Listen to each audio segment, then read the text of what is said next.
నిన్ను సృష్టించి నీ జీవం ఇచ్చింది ఆయన. నీకు అర్థం కావట్లేదురా? కళ్ళు కనపడలేదు నీకు? నీ కంటికి కనపడిన చెట్టుని దేవుడు అంటున్నావు, కుక్కని దేవుడు అంటున్నావు, గాడిదని దేవుడు అంటున్నావు, ఏనుగుని దేవుడు, అన్ని దేవుడు అయినప్పుడు ఈయన దేవుడికి ఎందుకు చూడలేకపోతున్నావు అని ప్రశ్నించి మాట్లాడినప్పుడు వాడి కన్నులు తెరవబడి యేసయ్య గొప్పతనం అర్థమై నెత్తిని పెట్టుకొని తిరుగుతున్నాడు యేసునామములో. హల్లెలూయా.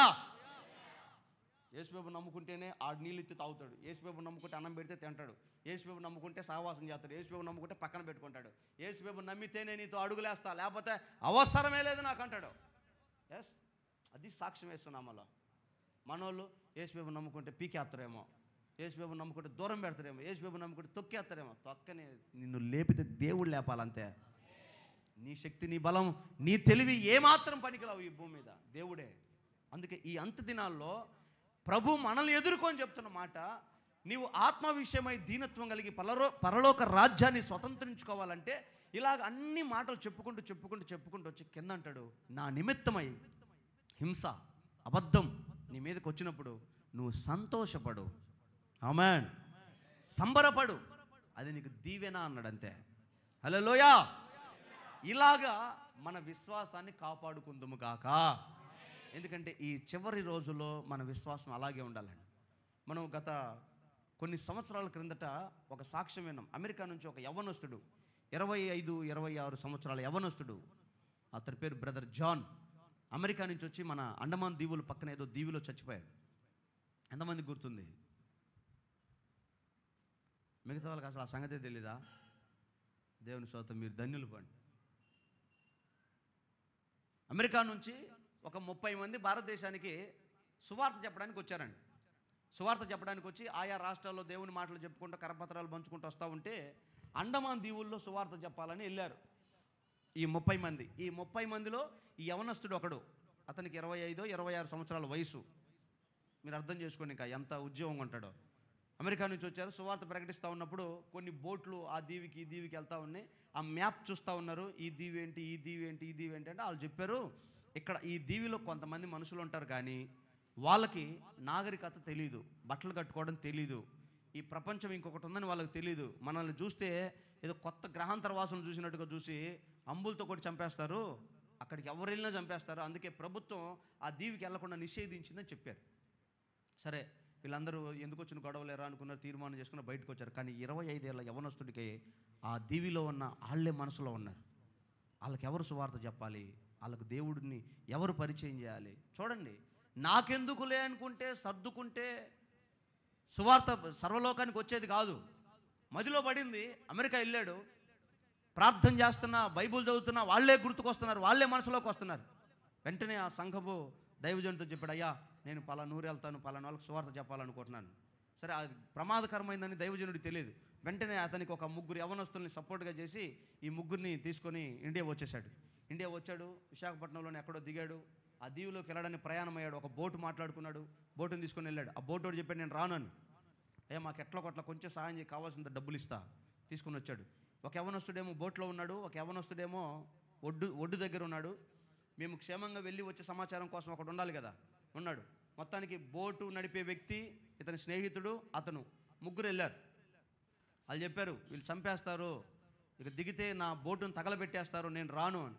కొంచెం దూరంలో ఉండగానే బోటు దిగి ఈదుకుంటూ వెళ్ళి వాళ్ళకు సువార్త ప్రకటించాలని కొబ్బరి బాండాలు, చాక్లెట్లు, కొన్ని ఆహార పదార్థాలు తీసుకొని, బైబుల్ తీసుకొని వాళ్ళకి చెప్దామని వెళ్తే వాళ్ళు ఈలోపే దాడి చేయడం మొదలుపెట్టాడు. చూపిస్తున్నాడు, కొబ్బరి బాండాలు చూపిస్తున్నాడు, చాక్లెట్లు చూపిస్తున్నాడు, బిస్కెట్ ప్యాకెట్లు చూపిస్తున్నాడు. కానీ వాళ్ళు దాడి చేయడం మొదలుపెట్టారు. ఈ దాడి చేసేటప్పుడు ఈ బైబుల్ అడ్డం పెట్టుకుంటున్నాడు ముఖానికి తగలకుండా.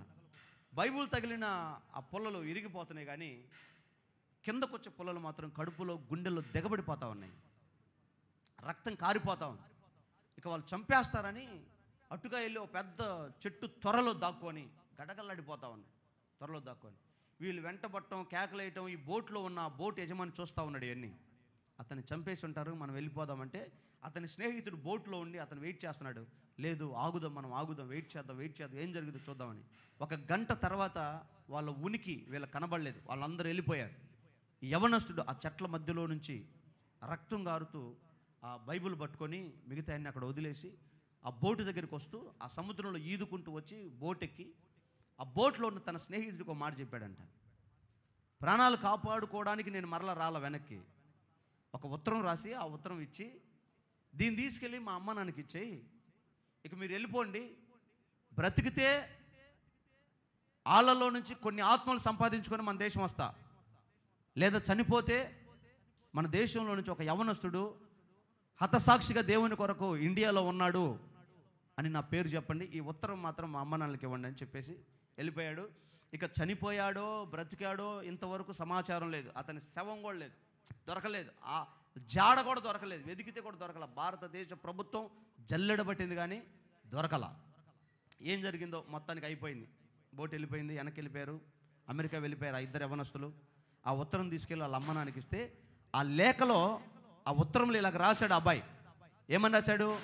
అమ్మా, తమ్ముడితో అక్కతో మీరు సంతోషంగా ఉండండి. నేను భారతదేశంలో నశించిపోయే ఒక జాతి ప్రజల కోసం వచ్చాను. ఇక్కడ వీరిని రక్షణలోకి తీసుకొచ్చి దేవుని ప్రేమ వీళ్ళకి చెప్పి ఎలాగైనా వీళ్ళని దేవుని రాజ్యాన్ని తీసుకెళ్లాలని నేను ఇక్కడ ఆగుతున్నా. ఒకవేళ నేను చనిపోతే మనం పరలోకంలో కలుసుకుందాం. ఒకవేళ నేను బ్రతికితే ఈ జాతి ప్రజల్లో నుంచి కొంతమందిని సాక్షులుగా మార్చుకొని మన దేశంలో అడుగు పెడతానమ్మా అని చెప్పి రాశాడంట. కొడితే గట్టి కూడా అలా చేస్తున్నాం. అలా దేవునికి మహిమ కలుగును గాక. హల్లెలూయా, హల్లెలూయా. ఆ మాట చదివి ఆ తల్లి కన్నీళ్ళు పెట్టుకుంది. ఎంతైనా కన్న ప్రేమ కదా కొడుకు మీద. కానీ సగర్వంగా సంఘంలో సాక్ష్యం చెప్పిందంట, నా కొడుకు హతసాక్షి అవ్వడానికి ఇండియా వెళ్ళాడు, బ్రతికితే మరలా తిరిగి వస్తాడు, చనిపోతే నేను దేవుని రాజ్యంలో కొడుకుని చూస్తానని. ఇది విశ్వాసం, ఇది భక్తి, క్రైస్తవ భక్తి. ఇది చిల్లల మార్చి సందా వేయటానికి కూడా భయపడే మంద అవసరమా దేవుడికి? అలాంటి సంఘాలు ఎన్ని ఆత్మలు రక్షించగలుగుతాయి? అలాంటి స్పిరిట్తో నువ్వు ఎంతమందిని దేవుని ప్రజలను ప్రోత్సహించగలుగుతావు? ఆలోచన చేయ ఒకసారి. నీ మైండ్లో ఏం రన్ అవుతుంది? బాధ్యతాయుతమైన మనసు, అట్టి జీవితం ఎంతమందికి ఉంది ఈ సంఘంలో? ఇక్కడ ఉన్న 250 మంది 300 మంది ప్రజల్లో బాధ్యతాయుతమైన మనసు. ప్రతి శనివారం రాత్రి 7 గంటలకి అక్కడ శుద్ధీకరణ కూటం జరుగుతుంది. దానికి ముందు ఏం జరిగిద్ది తెలుసా? ప్రతి ఆదివారం ఉదయం 9:55 ఇక్కడ ఆరాధన జరిగింది. దానికి ముందు ఏం జరిగింది? ప్లేట్లో పెట్టుకొని తినేసి ఉప్పు తక్కువైంది, పప్పు తక్కువైంది, అన్నమడకలేదని డిమాండ్లు చేసి పోతున్నావే. అవి ఎక్కడి నుంచి వస్తున్నాయి నీకు తెలుసా? ఏనాడైనా గుప్పిలు ఇప్పావా? ఎందుకు చెప్తున్నాను రోషంగా అంటే, నాకు మీలో ఎంతమంది ఎంత కానిపిస్తారో నాకు తెలుసు, మీకు తెలుసు. ఎక్కడి నుంచి వస్తున్నాయి ఇవన్నీ? ఈవెన్ ఈ ఒక్క నెలలో ఈ 2 వారాల్లో 56,000 ఖర్చు పెట్టాను అక్కడ ఆ మందిరానికి. ఎవరిచ్చారు? ఎక్కడి నుంచి వచ్చాయి? ఏది? బోరు కాకుండా, కరెంటు మీటర్ కట్టినవి కాకుండా, అవి కాకుండా ఖర్చు ఎక్కడి నుంచి వస్తున్నాయి? ఈ బాధ్యతాయుతమైన మనసు నీకు ఎందుకు లేదు? సరే పోనీ, నీ దగ్గర లేదు, అవ్వలేదు, కనీసం నువ్వు చేతులెత్తి దేవుణ్ణి అడిగిన సందర్భాలు అయినా ఏమైనా ఉన్నాయా? అంటే ఇంకా యేసయ్య నీకు ఎంతసేపు ఉద్యోగం ఇచ్చి, గర్భఫలం ఇచ్చి, ఇల్లు కట్టిస్తే, పిల్లల్ని బాగు చేసి అంత చేస్తే ఇక నువ్వు సంతోషం, దేవుడు మంచోడా? లేకపోతే లేదా? నేను ఎప్పుడు చెప్తా, ఇప్పుడు కూడా గుర్తు చేస్తున్నా అమ్మ, నేను మరలా చెప్తున్నా మీకు, ఇది ఒక హెచ్చరికే కానీ కమెంట్ కాదు. మళ్ళా చెప్తున్నా, ఉన్న పాటుగా మనం అందరం యేసుప్రభుని వదిలేసిన యేసయ్యకి ఏమైనా ఇబ్బందా? మనకే ఇబ్బంది. మనకు దిక్కు ఆయనే. నువ్వు మోక్షం వెళ్ళాలంటే, పరలోకం చేరాలంటే యేసయ్య ఆధారం, వేరే ఆప్షన్ లేదు. కలెక్టర్కైనా యేసయ్యే, కండక్టర్కైనా యేసయ్యే, వేరే దిక్కు లేదు. వదిలిపోవడానికి కుదరదు. ఖచ్చితంగా క్రమంగా వెళ్ళిపోవటమే, అంతకు మించి వేరే ఆప్షన్ లేదు. కాబట్టి ఖచ్చితంగా భక్తి చేయాలి. ఈ విధమైన ప్రాణ త్యాగాలు ఎందుకు చేశారు భక్తులు? ఏం ఆశించి చేశారు? ఏం కోరుకొని చేశారు? వాళ్ళ ప్రాణాలు కాదా? వాళ్ళ కుటుంబాలు కాదా? వాళ్ళ జీవితాలు కాదా? యవనస్తులు త్యాగం అయిపోతున్నారు, కుటుంబాలు త్యాగం అయిపోతున్నారు, పిల్లలు హతసాక్షులు అయిపోతున్నారు, జీవితాలు అయిపోతూ ఉన్నాయి. చదివిన చదువులకు, చేసే పరిచయలకు సంబంధాలు లేవు, కానీ చేస్తూనే ఉన్నారు.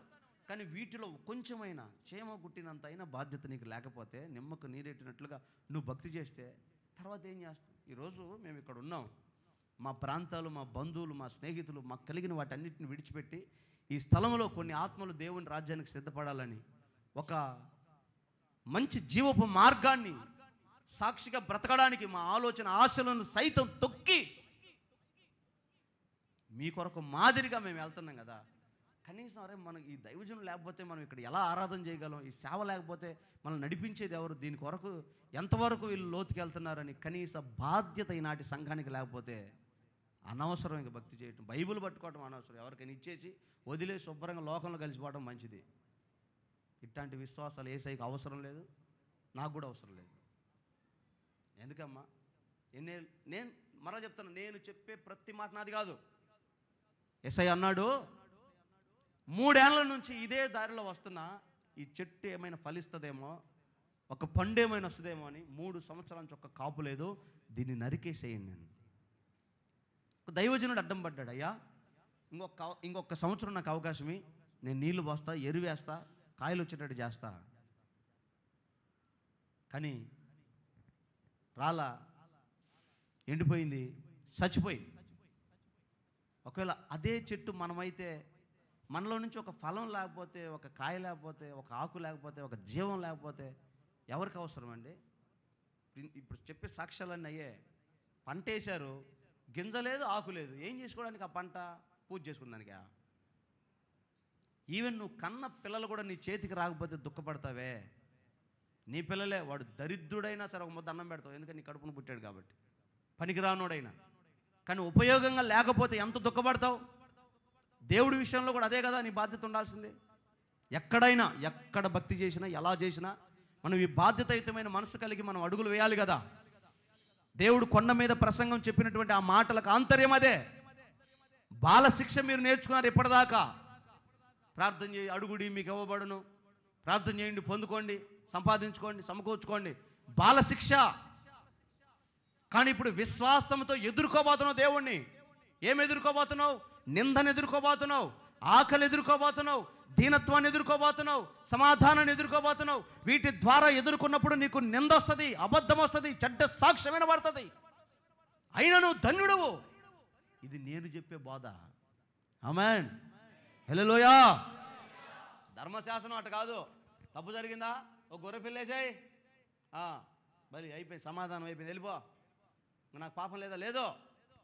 అయ్యా నేను అంత పేద ఉన్నాయి, అంత ఇచ్చుకోలేనా, ఒక ఒక పెట్ట పిల్లని తీసుకురాపో, కాకి పిల్లని తేపో, పావుర పిల్లని తేపో, అయిపోయింది. కానీ కొత్త నిబంధన అలా కాదు, ఈ భక్తి అలా కాదు. నువ్వు దేవుని రాజ్యానికి నువ్వు నీ కుటుంబం రావాలి అంటే ఒక బలమైన సంకల్పంతో కూడిన విశ్వాసం నీలో పడాలి యేసునామములో. ఇదే ఈ భక్తికి మూలం. ఇది ఆలోచన చేయండి దేవుని బిడ్డలారా.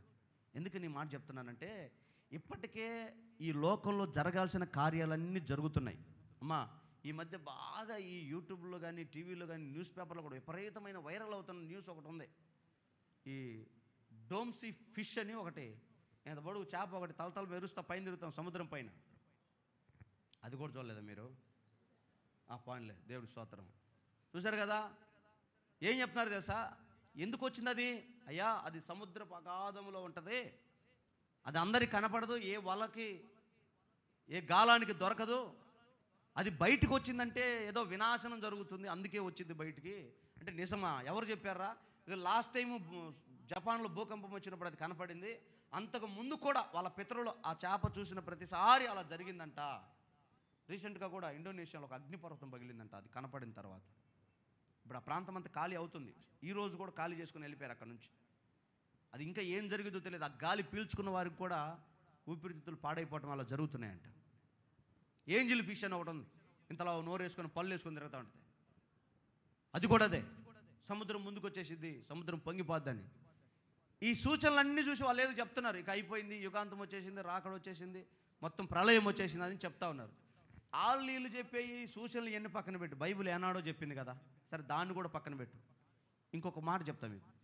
1991లో సైంటిస్టులు కొంతమంది దేవుడు నమ్మరు కదా, వాళ్ళకి అదొక ఫ్యాషన్, అదొక పెద్ద తెలివితేటలు అనుకుంటారు ఎర్రినాయాలు.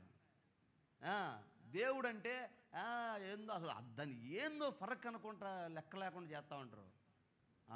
బైబిల్ ఎప్పుడో చెప్పింది, లాడంత తెక్కలోడే లేడు ప్రపంచకంలోని. మళ్ళీ మనం సపరేట్ వాళ్ళు సైన్స్ బాగా తెలుసు, మళ్ళీ మామూలు కాదు.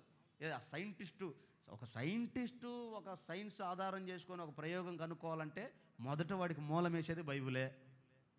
ఏమండో సిగ్గు తెచ్చుకోండి, ఎందుకంటే ఇంత గట్టిగా ఎందుకు చదువుతున్నట్టే కొంతమంది లైవ్లు అంటున్నారులే, అందుకని వాళ్ళకి విమానం ఎట్టగనుకున్నావయ్యా, వాక్యం చదివానయ్యా. మొత్తం మంది ఎట్ట కనుక్కున్నావయ్యా? వాక్యం చదివానయ్యా. రైలు ఎట్ట కనుక్కున్నావు? వాక్యం చదివానయ్యా. టెలిఫోన్ ఎట్ట కనుక్కున్నావు? వాక్యం చదివాను. టీవీ ఎట్లా కనుక్కున్నావు? అన్నిటికీ వాక్యం ఆధారం. థామస్ ఆల్వా ఎడిసన్ దగ్గరికి వెళ్ళిన వాక్యమే. సైంటిస్ట్కి పునాది వేసిందే దేవుని వాక్యం. సైన్స్ నమ్ముతాడు. సరే మంచిదే, నమ్మితే నమ్మి, ఆ సైన్సే చెప్తుంది. 1991లో డోమ్ క్లాక్ అని ఒక గడియారాన్ని తయారు చేశారు. సైంటిస్టులు అందరూ కలిసి ఆ గడియారాన్ని తయారు చేశారు. దేనికి తయారు చేశారు?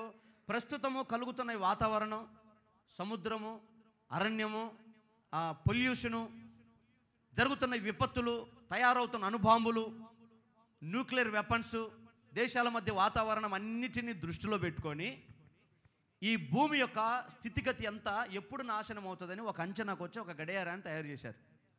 వాళ్ళు పెట్టిన నియమం, ఆ గడియారంలో 2 ముళ్ళులు ఉంటాయి. సెకండ్ల ముళ్ళు ఉండదు, 2 ముళ్ళులు ఉంటాయి. ఆ 2 ముళ్ళులు ఒక్కసారి ఎప్పుడైతే 12 దగ్గరికి వస్తాయో అప్పుడు ఈ భూమి నాశనం అవుతుందని సైంటిస్టులు చెప్పారు. వాళ్ళు తయారు చేసినప్పుడు ఆ గడియారం 11:36 దగ్గర ఉంది. అంటే 25 నిమిషాలకి 12 గంటలు అవ్వడానికి 25 నిమిషాలు ఉంది. 1947లో అది 15 నిమిషాలకు వచ్చిందంట. 2001లో 5 నిమిషాల దగ్గర ఆగిందంట ఆ గడియారం. 2001లో. మరి 2001 నుంచి 2019 వరకు ఏం జరిగిందో మీకు తెలుసా? బాగా మీరు ఇంటికి వెళ్ళిన జ్ఞాపకం చేసుకోండి. 2001 నుంచి 2019 వరకు ఈ టెక్నాలజీ, ఈ ఈ సైన్స్, వాతావరణ మార్పులు నార్మల్గానే ఉన్నాయి. కానీ 15, 16, 17, 18, 19 సంవత్సరాల్లో విపరీతమైన అభివృద్ధి, ఆశీర్వాదం లోకంలో చూసాం. 19 తర్వాత ఇంకా మిడిమేళమని చెప్పాలి మన భాషలో చెప్పాలంటే. ఆ 2019 తర్వాత ఆ క్లాక్ ఎక్కడుందని చూస్తే 160 సెకండ్ల దగ్గర ఆగిందంట. అర్థమవుతుందా? ఈ గ్యాప్లోనే 2వ ప్రపంచ యుద్ధం వచ్చింది, ఈ గ్యాప్లోనే కోవిడ్ వచ్చింది, ఈ గ్యాప్లోనే ఓజోన్ పొర దెబ్బతినింది, ఈ గ్యాప్లోనే జరగాల్సిన ప్రమాదాలు జరిగిపోయినాయి, సునామీలు వచ్చినాయి, ఎన్నో యుద్ధాలు జరిగినాయి. ఇప్పుడు అది 160 సెకండ్ల దగ్గర ఆగిందంట. ఇక ఆ నాశనానికి ఎంత సమయం ఉంది? ఎట్ట చెబుతావా నువ్వు ఎట్ట చెబుతావు అంత తొందరగా అయిపోద్దని? ఎట్ట చెబుతావు? నువ్వు సైన్స్ అయితే ఏడకు వచ్చేసరికి సైన్స్ని కూడా నమ్మడీడు. దేవుని నమ్మమన్నప్పుడేమో సైన్స్ అంటాడు. మరి సైన్సే చెప్తుంది కదా నాశనం అవుతుందంటే ఆడ సైన్స్ నమ్మడు.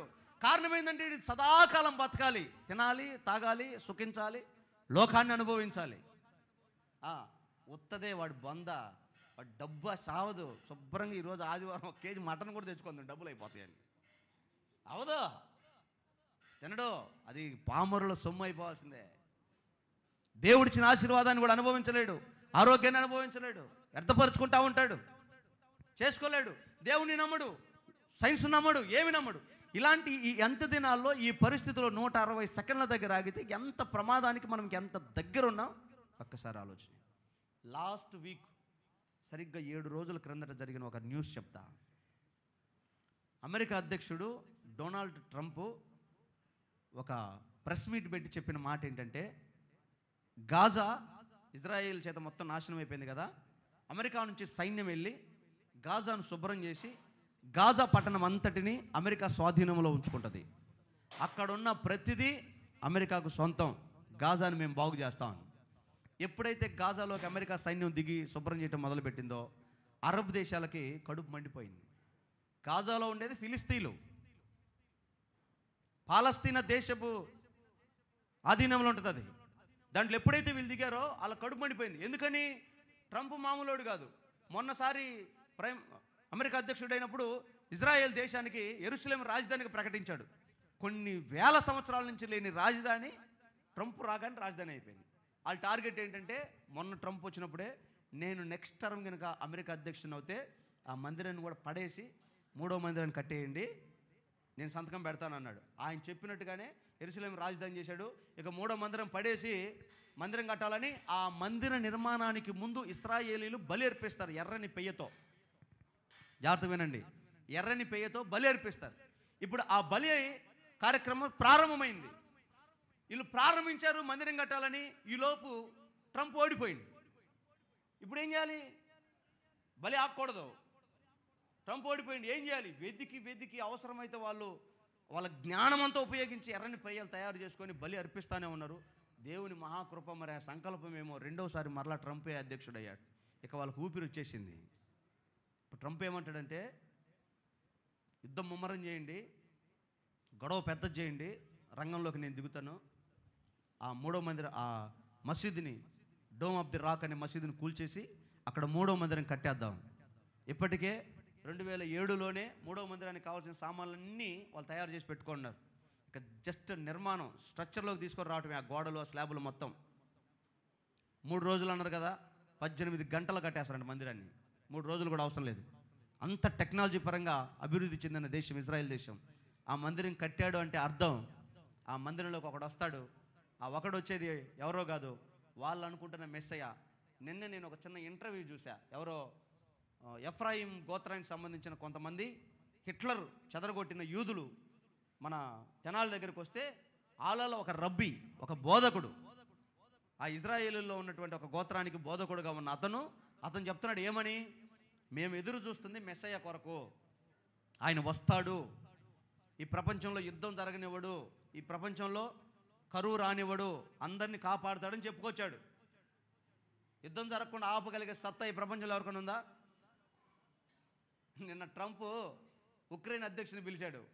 ఉక్రెయిన్ అధ్యక్షుడు ఎలకంత, ట్రంప్ ఏనుగంత. ఈ ఎలకంతోడు ట్రంప్ను బెదిరించిపోయిండు. మీరు చూసారో లేదో, గట్టిగా ఉఫ్ఫను ఊస్తే ఉక్రెయిన్ కొట్టుకుపోద్ది. అలాంటి ట్రంప్ను బెదిరి ఎవడు చెప్తే ఎవడింటాడు? ఎంత దినాల్లో వినడో. ఎందుకంటే గర్వపు ఆత్మలు పట్టిపోయినాయి ఒక్కొక్కరికి, మనకు కాదు వాళ్ళకి.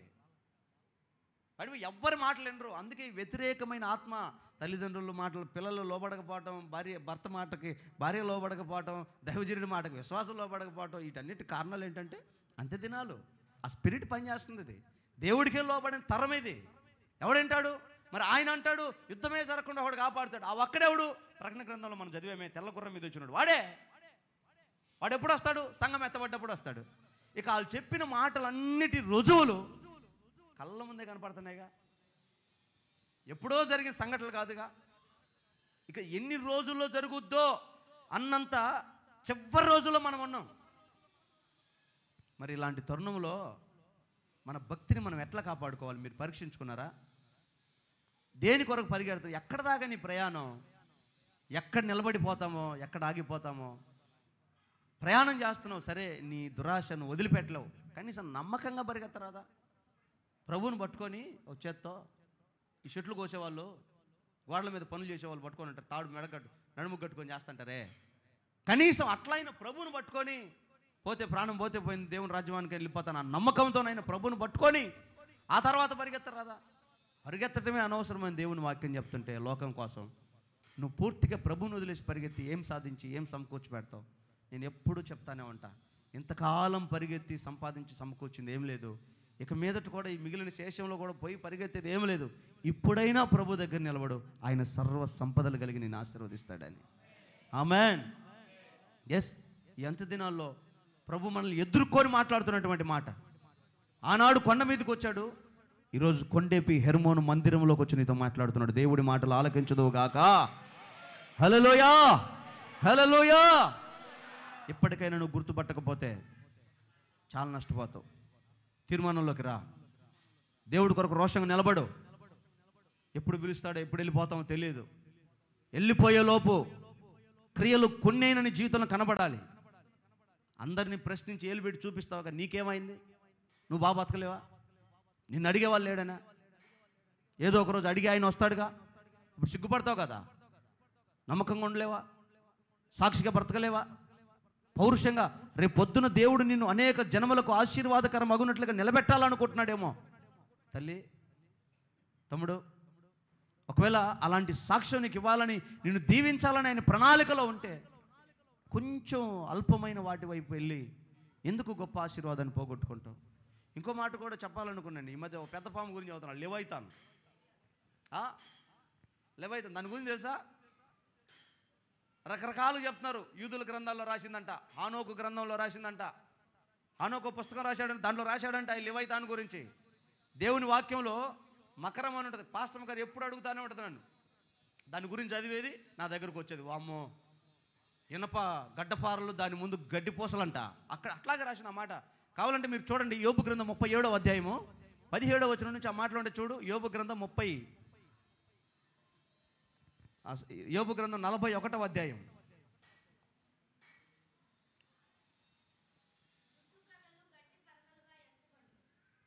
చదువు, గట్టిగా చదువు.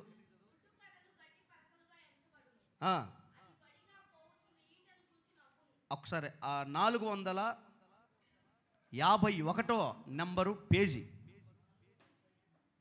451 451 నెంబర్ పేజీ దేవుని వాక్యంలో రాయబడిన మాట చెప్తున్నా. అమ్మ అందరు తీసారా? చదువురా. ఆ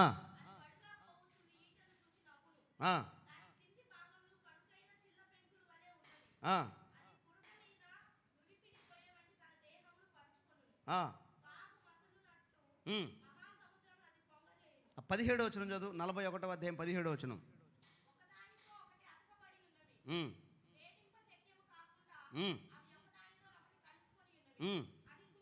అది తుమ్మగా వెలుగు ప్రకాశించును, దాని కన్నులు దాని నోటి నుండి జ్వాలలు, అగ్ని జ్వాలలు బయలుదేరును, దానిలో నుంచి అగ్ని కణాలు బయలుదేరుచున్నది.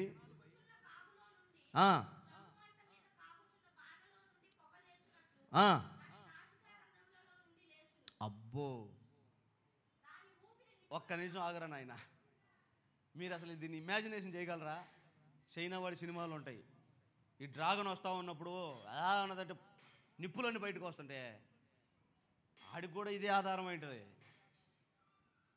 అసలు ఆ మాటలు చదువుతున్నప్పుడు దాన్ని ఊహించడానికి, అది శ్వాస నిశ్వాసాలు తీసుకుంటుంటే ఏదో పెద్ద అగ్నిగుండంలో నుంచి పొగలేసినట్టుగా పొగ వస్తుందంట. అంటే అగ్నితో నిండిపోయి ఉంటుందేమో. అది ఎడబెట్టాడు, ఇంతకు దాన్ని నరకంలో పెట్టాడేమో. ఎడబెట్టాడు, ఏం చేశాడు దాన్ని? అంత భయంకరమైన జీవి అది. కథ కాదు, మళ్ళా చెప్తున్నా, బైబుల్లో ఒక అక్షరం రాసి ఉందంటే కవి మనసులో నుంచి పుట్టిన ఇతిహాసము కాదు, నిజం, సత్యం అది. చదువమ్మా.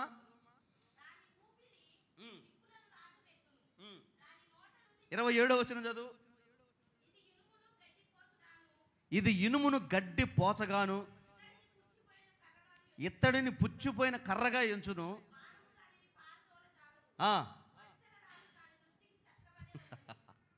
హలో, మన టెక్నాలజీ అంతా ఉపయోగించి మంచి బుల్లెట్ల వర్షం కనపడింది అనుకో, దాని మీద పూలు వేసినట్టు ఉంటాయంట.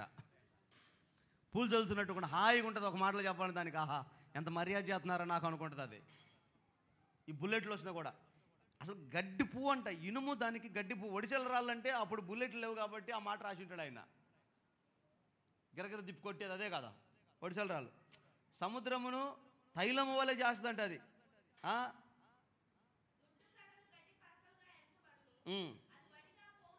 33వ వచనం చదవమ్మా.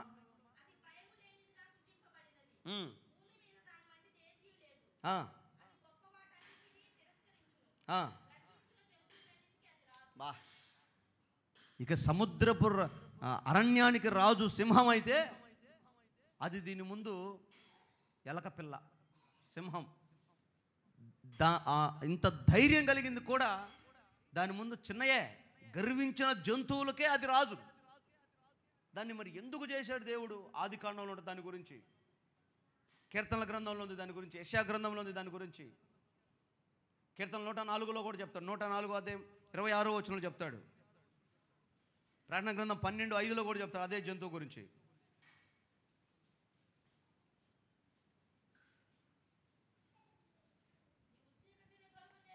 ఆ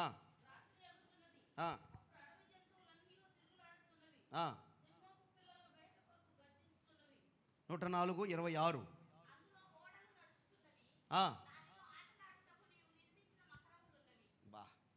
ఆటలాడుటకు నిర్మించిన మకరం ఉందండి. ప్రకటన గ్రంథంలో కూడా చెప్తాడు దాని గురించి. ఆది మహాఘట సర్పము, సర్పము సర్పము. ఏదైనా వనములో ఉన్న సర్పానికి కాళ్ళు ఉన్నాయంట. దేవుడు దాన్ని శపించినప్పుడు, ఇది మొదలుకొని నువ్వు పొట్టతో ప్రాగుదవు అని శపిస్తాడు దేవుడు ఆ సర్పాన్ని. ఇవి చరిత్రల గ్రంథాల్లో రాయబడిన లిఖితమైన విషయాలు పూర్వకాలం అంటే కొన్ని వేల సంవత్సరాల కిందట ఈ ఎలక్ట్రానిక్ గూడ్స్ ఏమి ఉండవు, డీజిల్ వాహనాలు ఏమి ఉండవు. అప్పుడు ఉంటే ఓడలే ఉంటాయి. ఆ ఓడలు సముద్రాల్లో వెళ్ళేటప్పుడంట ఈ మకరం వాళ్ళని భయపెట్టేదంట, గట్టిగా అరిచేదంట సముద్రంలో నుంచి. అమాంతం సముద్రంలో ఆ ఓడకి పైన అట్లా లేచి వాళ్ళని కనపడి మరలా కిందకి వెళ్ళిపోయేదంట. సముద్రంలో అలాంటి వాటిని చూసి వాళ్ళు ఊర్లోకి వచ్చి చెప్పేవాళ్ళు వాటి గురించి. ఎవడు నమ్మేది లేదు. ఇప్పుడు మనం చెబితే ఎవడ నమ్ముతున్నాడా? రేపు సత్యాక కదా ధనవంతులా కేకలేసేది. వినపడుతుందా? భక్తి చేయండి అయ్యా, పరిశుద్ధంగా ఉండండి అమ్మా, జాగ్రత్త అమ్మా, జాగ్రత్త అయ్యా అంటే ఎవరైనా వింటున్నారా? రేపు పోయిన తర్వాత కదా కేకలేసేది. అర్రే అన్నీ నిజమేనే, ఒర్రే ఒక్కరు చేసి ఉంటే బాగుండేది.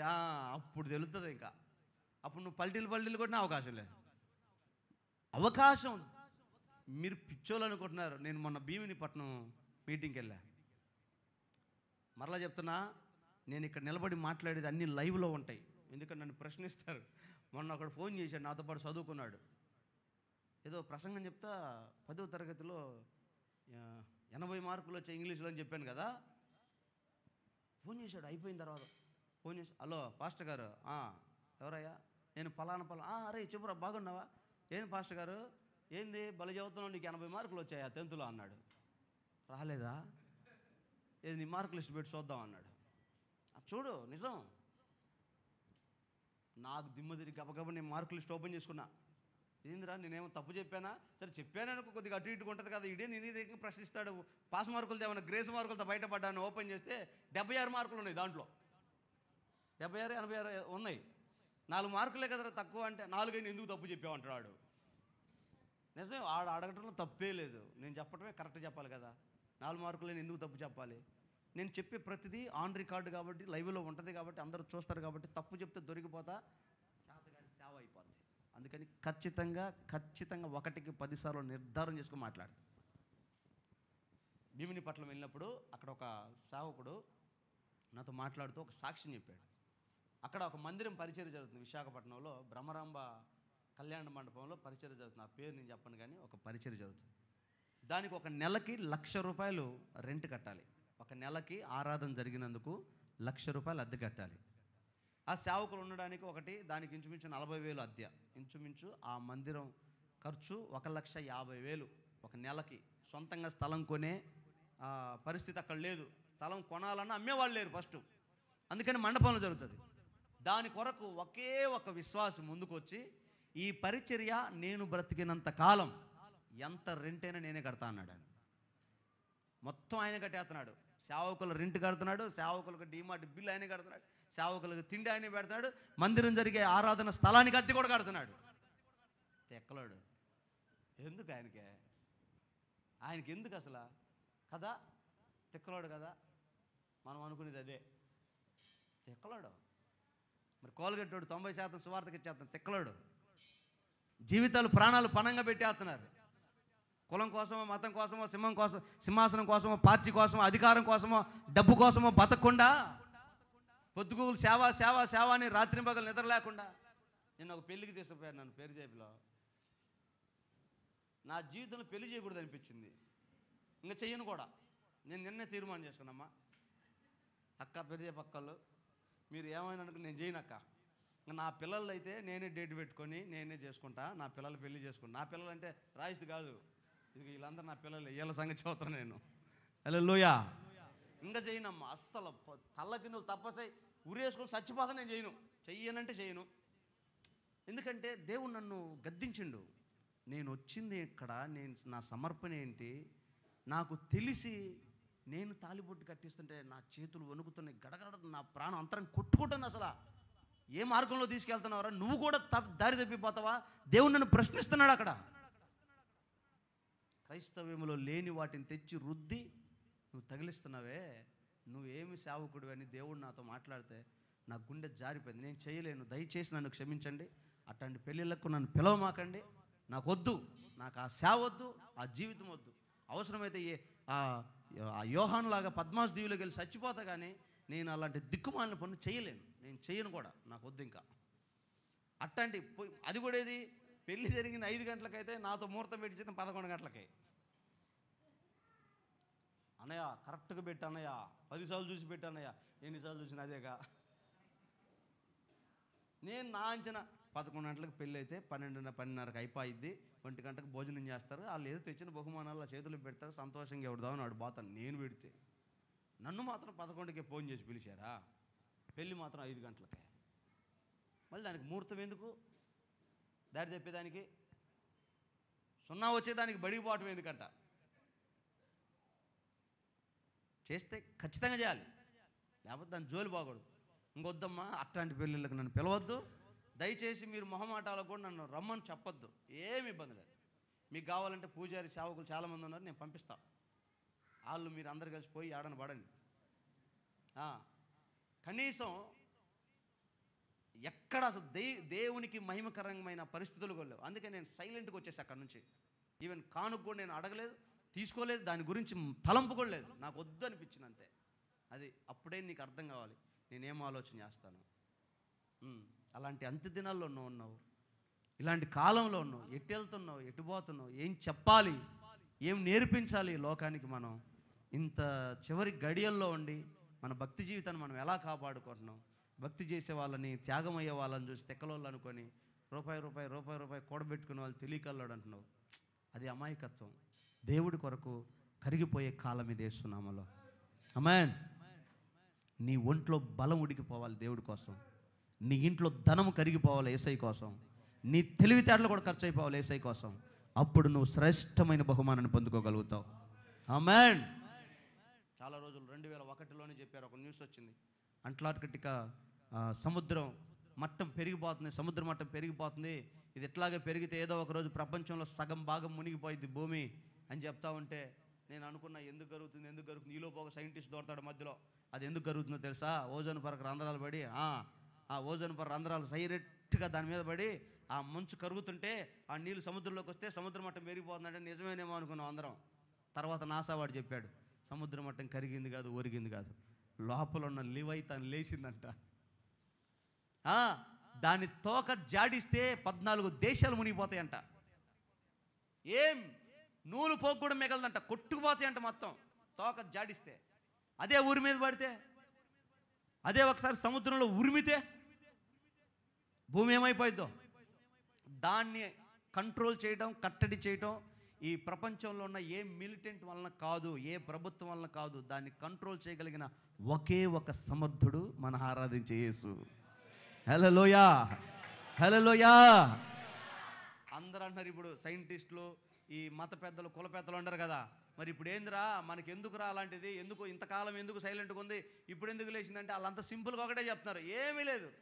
మనుషులు గాడి తప్పారు, మానవత్వం పోయింది, భక్తి పోయింది, స్వార్థం ఎక్కువైపోయింది, అన్యాయం ఎక్కువైంది, దేవుణ్ణి కూడా విస్మరించే స్థాయికి మనిషి వెళ్ళిపోయాడు. ఇంకా దేవుడితో సంబంధం లేదు, మనిషి ఆ రేంజ్కి వెళ్ళిపోయాడు. అందుకే దేవుడికి కోపం వచ్చింది, ఎప్పుడో చంపాల్సింది దేవుడు అన్నింటినీ జతలు చేసిండు కదా, ఈ లెవైతాన్ని కూడా జతలు చేసాడు, ఒకదాన్ని చంపేశాడు. కీర్తనలో దాని తలను నువ్వు చితకదొక్కేవాడు, ఒకదాన్ని చంపేశాడు. రెండోది ఉంది, అది కూడా ఎందుకు పెట్టాడంటే ఇందుకే పెట్టాడంట, మనకు బుద్ధి నేర్పడానికి. ఇప్పటికైనా బుద్ధి తెచ్చుకొని మనుషులు గాడిలో పడతారా, ఇంకా జరగని పని అవ్వదు. ఓ పక్క యుద్ధ సమాచారాలు వినపడుతున్నాయి, కరువులు వచ్చేస్తున్నాయి, రేపో మాపో అన్నట్టుగా ఉంది. ఇక ట్రంప్ నిర్ణయం రేపో మాపో అన్నట్లుగా ఉంది. ఆల్రెడీ మనకి కోత మొదలైంది, మన దేశానికి కోత మొదలైంది. అది ఎక్కడి నుంచి వస్తుందో వచ్చే వారంగా, పై వచ్చే వారంగా చెప్తాం మీకు దాని గురించి. ఎందుకు చెప్తున్నానంటే ఈ విషయాలు ఇంత లోపలికి ఈ సమాచారం అంతా ఎందుకు చెప్తున్నానంటే, బాలశిక్షగా ఉన్న భక్తి వదిలేసి దేవుడు కోరుకున్న భక్తిలోకి మనం వచ్చుదుము గాక.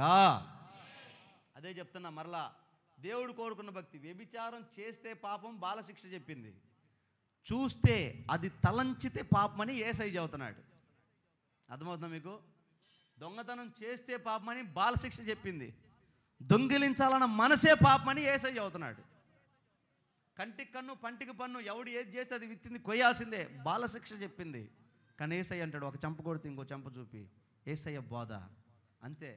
అక్కడేమో ఎవడు గెలిస్తే వాడిది, ఇక్కడేమో ఎంత తగ్గితే వాడిది. తేడా అర్థమవుతుందా? ఎంత విధేయతగా, ఎంత భక్తిగా, ఎంత లోబడితే అంత దీవెన, అంత ఆశీర్వాదం. అందుకు సంఘాలలో తగ్గించుకోమనేది, అందుకు మరుగవమనేది, మనం కనబడకుండాలనేది అందుకు. కాబట్టి ఇలాంటి అంత్య దినాల్లో మనం ఉన్నాం. ఏ క్షణమున దేవుడు పిలుస్తాడో ఎలాగవుతో తెలియదు. మనం ఎప్పుడు చెప్పుకోవాల్సిన మాట అయితే, ఈ క్షణమున నేను బ్రతుకున్నానంటే దేవుని దయ, దేవుని కనికరమని. ఆయన కృపలో వెళ్దాం.